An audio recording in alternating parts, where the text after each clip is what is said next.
Hi guys, Stephanie here. Welcome back to my channel. Georgie wanted to say hi too. Okay.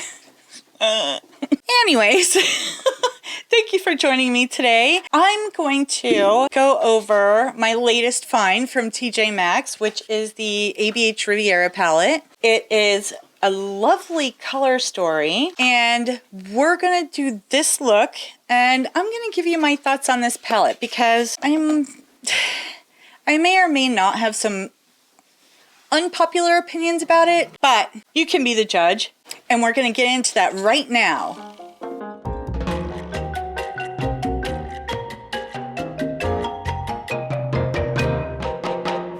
Woo!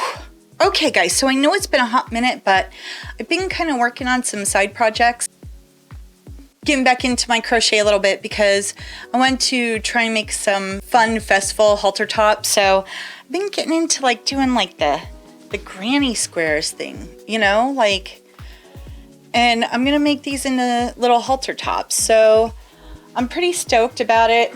I have one here that I started that I'm really excited about this one because the yarn is so beautiful. I'm gonna have to buy more of this yarn online because they don't sell it at my Walmart anymore. But man, look at those colors. So pretty. If you're interested in seeing what they look like at the end, leave me a comment down below and hit the thumbs up button, by the way.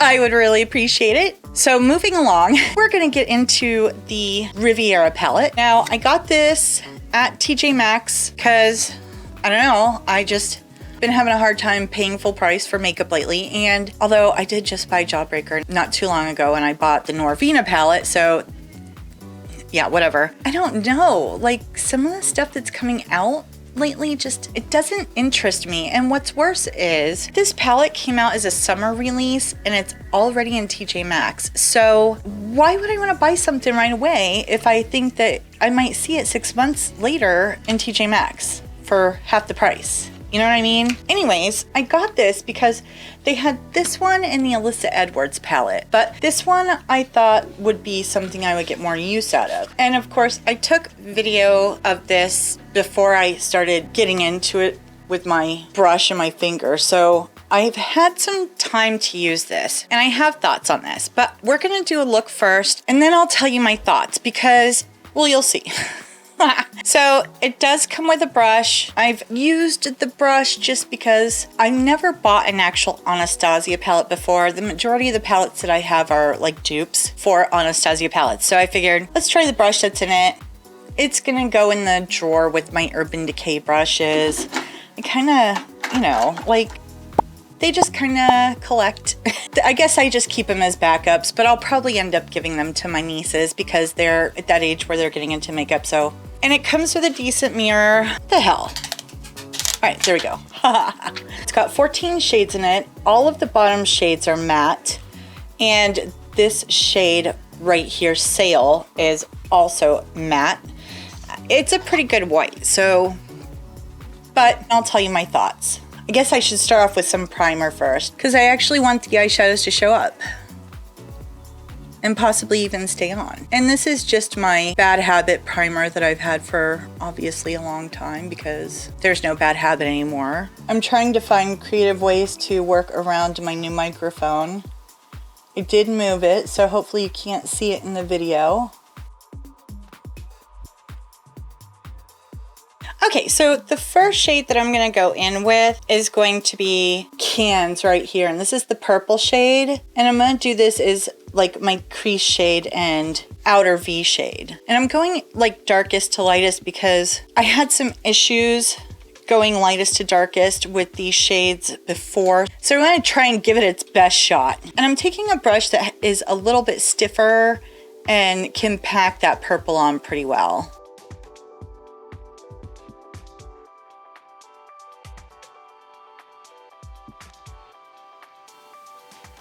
Yeah, it's not working very well holding this thing up with my microphone, so I'm gonna put it down and use my mirror.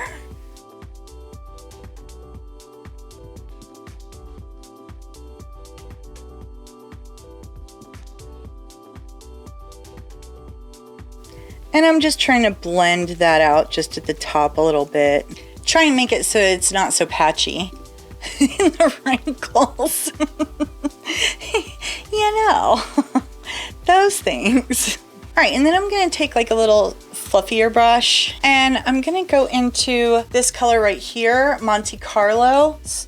And I'm just gonna blend that above the purple a little bit.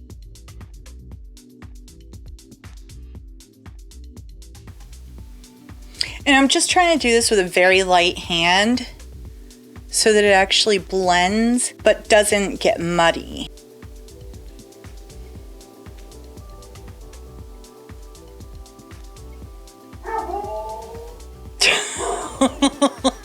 Oh, I wonder if you can hear that. Oh, boys in their trucks. Welcome to Vermont.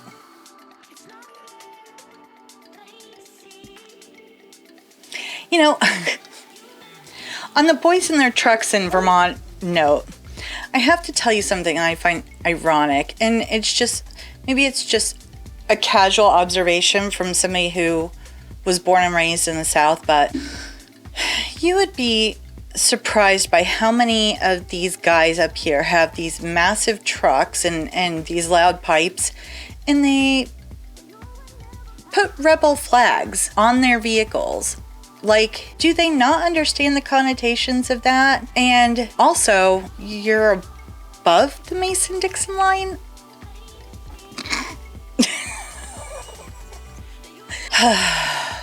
Anyway, I digress. I'm just clean sweeping my brush off really quickly because I'm going to use the same brush for a lighter shade in here, and that's Coastline right here. And I'm just going to put that barely above that Monte Carlo color.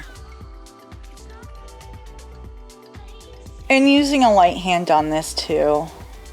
So I think I have that about right where I want it. I'm gonna go into this gold color right here, which is called Inheritance. And I'm gonna use that on my lid. And I have a comment about this, but I'm gonna hold off until the end. And by the way, this is a very soft shadow, so I would say press first, don't just rub. And of course, I'm going to take a little tiny brush and just go back into that Inheritance to get that inner corner. And I'm going to go back in with that dense packer brush and just kind of flick that purple up a little bit to blend.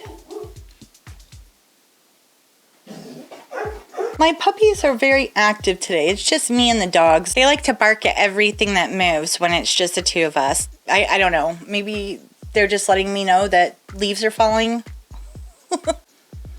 Okay, so I don't know if you can see, but there's been quite a bit of transfer up. And of course, I have hooded eyelids, so that's going to happen. But I'm going to try and go back in with a little bit more of the purple.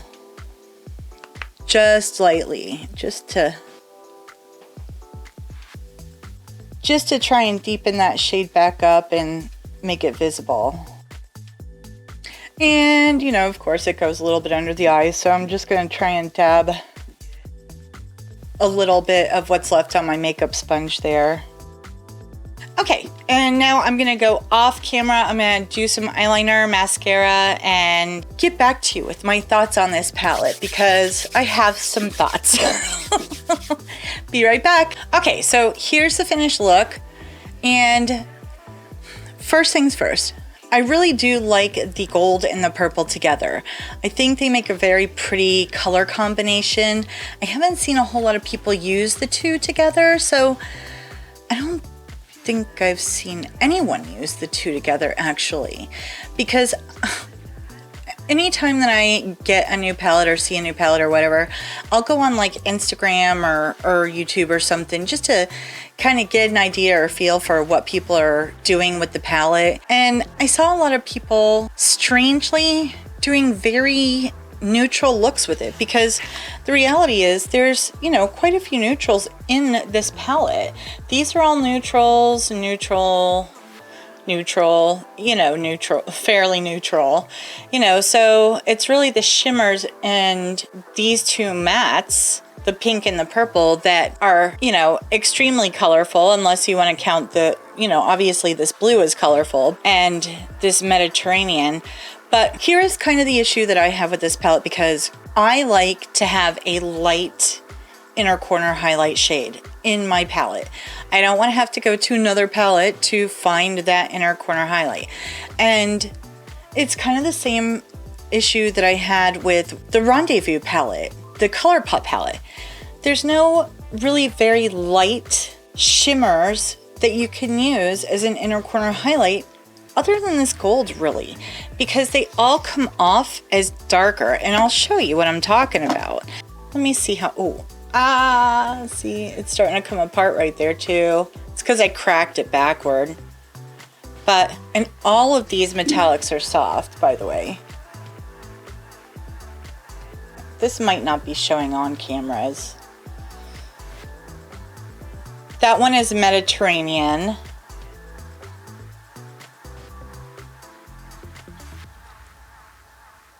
That one is Seaside, which they really look similar. And you don't realize it in the pan because they do look different in the pan, but when you swatch them, they look similar, and they look similar on the eyes. And then you've got this color Palermo.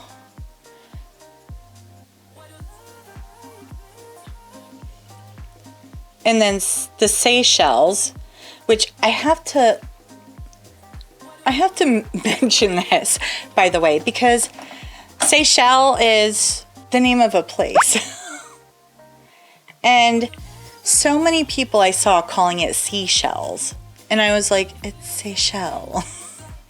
If you type something into Google, it'll pronounce it for you. I'm the last person that should be a language police, I guess. So ignore me. But they look darker in real life than obviously they do here. And I like my inner corner to be like bright, because as I get older, I need something to brighten. What can I say? I mean, they're all beautiful colors. Here's Yacht.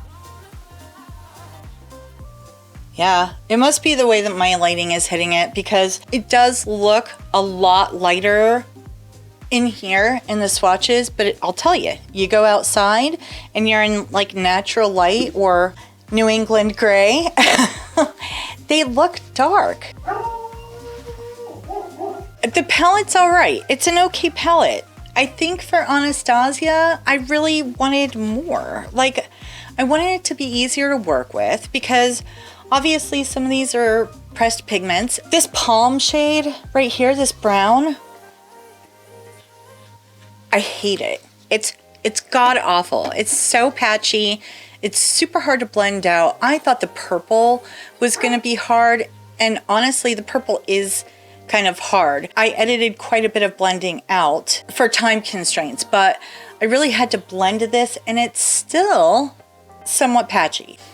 Yeah, they're pressed pigments. I get it. I ain't got time for all that when I'm trying to get to work. And in my Norvina palette, my big one, there's a lot of pressed pigments in that, but for some reason, they seem to blend out a bit easier. Quite frankly, it doesn't make me want to spend a whole lot of money on another ABH palette like this, one of the smaller ones, when if it's going to take me forever to do an eye look.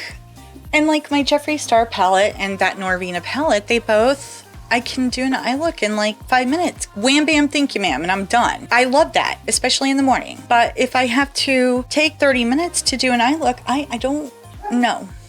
Which really sucks, because I love that Jackie Aina palette. Like, it is so gorgeous. I would love to have that palette. But I guess what I'm saying is, if you like the color story and you're good to put in the work, hey, it's on sale. TJ Maxx, go get it. And I'm sure that I'll use it more. I've been using it since I got it, you know, just especially to try and wrap my mind around how I feel about the palette. But I don't think I'll use it that often. It's definitely something that I would say I would pull out for a color here or a color there, but not very frequently. That's my thoughts. You know what they say? Opinions. They're like assholes, and everybody has one, and they all stink. So it is what it is. Would I buy it again? No. Does it make me want to run to TJ Maxx and get the Alyssa Edwards palette? Hell no. So what are your thoughts? Do you have this palette? I really want to hear if you like it.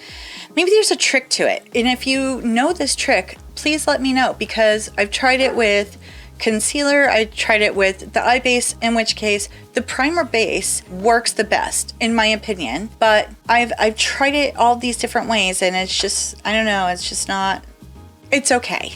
It's an okay palette. But you tell me. If you have a trick to making this work and you want to share it, I would love to hear it. Hey, I would love to test out other people's methods, because if it works for you, it could work for me. And if it works for me, win-win, because it works for you, it works for me. Anyways, if you like this video, please give it a thumbs up. And if you want to see more like this, hit that subscribe button and ring that little notification bell, and it'll let you know when I'm uploading. I will see you all later. Bye. Bye, bye, bye.